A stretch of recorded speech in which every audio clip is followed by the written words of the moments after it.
I had just begun work on a new case, investigating online communication and collaboration. And I felt like I was starting to make some progress when I found out another guy was working on the case too.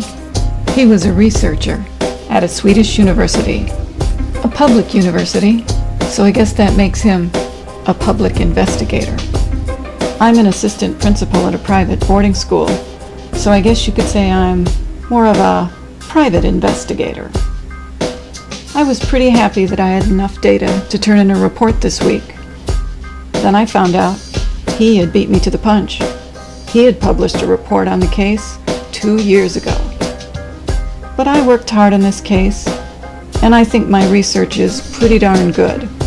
So let's just see how my work measures up to his.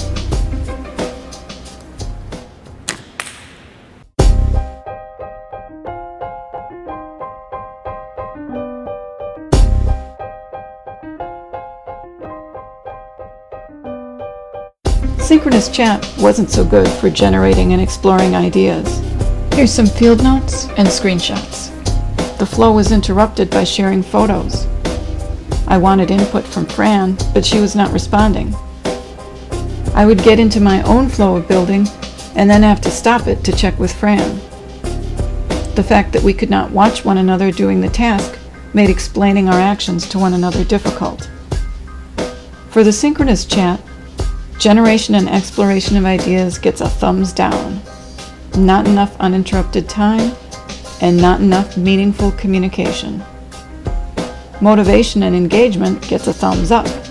I felt very engaged, almost hyper-engaged, to the extent that it felt frenetic, trying to build and at the same time not to forget to get back to Fran quickly.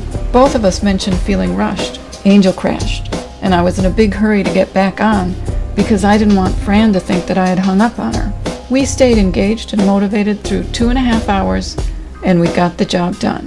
For motivation and engagement, synchronous chat gets a thumbs up. For balance of participation, though, it gets a thumbs down. I felt that given more time, I could have contributed more. People's tempos are much different, and mine seemed much slower than Fran's. I can't work that fast. It was too rushed for me.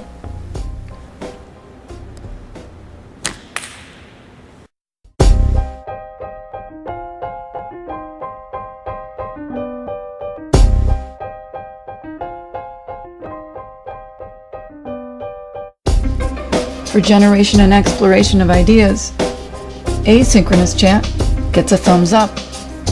The flow and rhythm of this project felt much more conducive to collaborative work than the synchronous one. It had short bursts of communication and then long lulls during which we did our own work. I just got ideas by playing with the catapult and trying different things.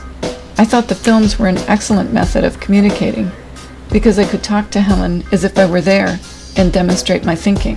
I also thought that when I shoot it, it's going various directions.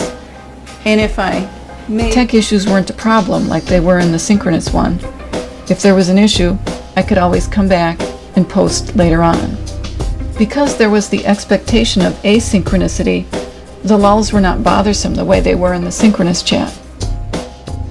The asynchronous chat gets a thumbs down for motivation and engagement.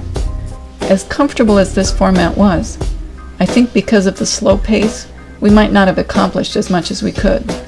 We couldn't compare notes as quickly as we could have face-to-face or in a synchronous chat. There seemed to be no pressure, perhaps, because we had time to respond at length. It was easy to get involved in what was going on in my own life and forget to get back to Helen. For participation balance, asynchronous chat gets a thumbs up. The balance of the interactions struck me as very even. It didn't feel like there was any pressure for one of us to take a leadership role. This felt much, much better than the synchronous interaction because the synchronous one felt pressured and competitive, and I felt a little bossed by my partner. I didn't feel that way here.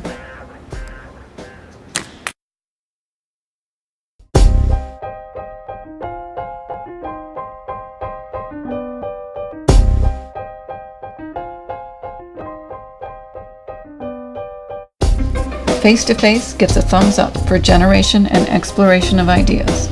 It was much easier to suggest and explore different ideas quickly than in the other interactions. We often didn't have to even verbalize our ideas. We did more, "How about this?" and holding the egg against the materials or gesturing to get our point across. The flow, tempo, and energy seemed smooth and continuous, so our trains of thought were never broken. Face-to-face gets a thumbs up for motivation and engagement.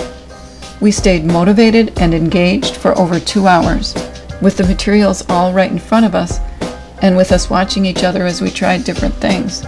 We had no difficulty staying totally engaged. The drop was exciting and drew the whole family to watch. The other family members had been warned not to interfere, and they had to restrain themselves from jumping in to help. For face-to-face, participation balance was not so good. I felt I did dominate. My partner was also my youngest son, who has a mild, cooperative personality, and we played out our dominant, submissive roles like we always do. I tried to be respectful and attentive to Johnny's ideas, but he didn't offer nearly as many as I did. I've noticed with my other sons that when we communicate over the internet, they express themselves much more freely, so it's possible that in this unique mother-son case, using technology would have improved the participation balance.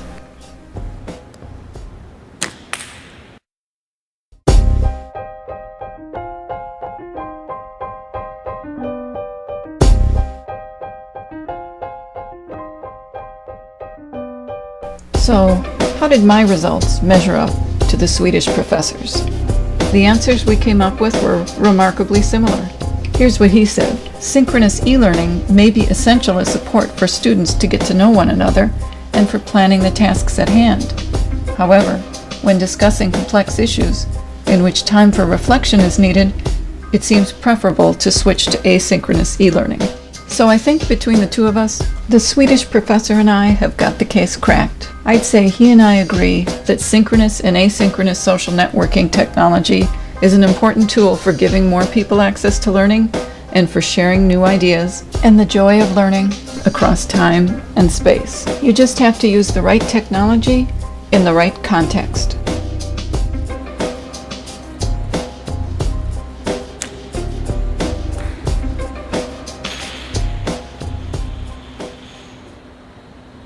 Was that further than that other long one?